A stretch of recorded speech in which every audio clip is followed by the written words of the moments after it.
Dans cette vidéo, je vais t'apprendre à recycler intelligemment son contenu.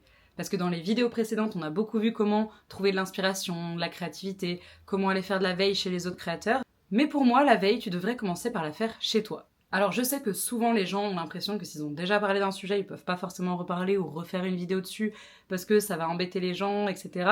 Faux! Bon, déjà, la majorité de tes abonnés n'a pas vu tes vidéos, encore moins tes non-abonnés. Donc oui, tu peux recycler sans problème, et en réalité, je ne te dis pas de faire un copier-coller pur et dur et bête de la même vidéo, mais de venir lui ajouter un petit twist. Parce que en réalité, à partir du moment où tu as une vidéo qui devient virale et qui performe, c'est que le début du travail.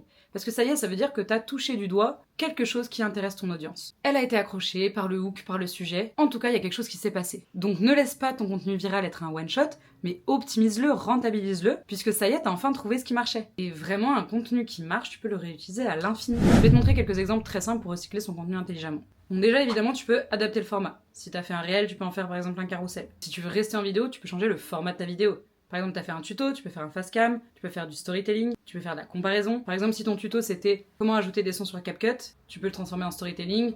Avant, je faisais cette erreur sur CapCut et depuis, j'ai appris à mettre des sons. Dans la même idée, tu peux venir changer l'angle viral que tu vas utiliser. En inversant l'approche, par exemple. Si ta vidéo c'était comment trouver des clients sur Insta, tu peux venir faire l'opposé en disant pourquoi tu n'arrives pas à attirer des clients sur Insta. Tu peux aussi garder le sujet mais venir changer le look. Par exemple, l'erreur que tout le monde fait en montage, tu peux venir le transformer en 3 erreurs que les gens font en montage. Je vais te donner un exemple concret dans ma niche. Moi, une de mes vidéos qui a le mieux performé, c'était une vidéo où je disais l'erreur que tout le monde fait en montage, négliger les sons. Derrière, pour la rentabiliser, j'ai fait une deuxième vidéo, 10 sons pour améliorer tes vidéos sur CapCut. J'ai pris tout simplement l'opposé de ma vidéo. Je pourrais faire une version storytelling. Je pourrais faire des carousels aussi, par exemple un petit tuto sur comment ajouter un son sur CapCut. Je pourrais faire un carrousel de mes meilleurs sons sur CapCut. En fait, tout ce que je fais en vidéo, je peux déjà l'adapter en carrousel. Là, j'ai ressorti une vidéo sur le son avec la même accroche, mais en donnant 3 étapes pour améliorer ton son dans tes vidéos. Parce que j'ai compris que c'était quelque chose qui intéressait énormément mon audience.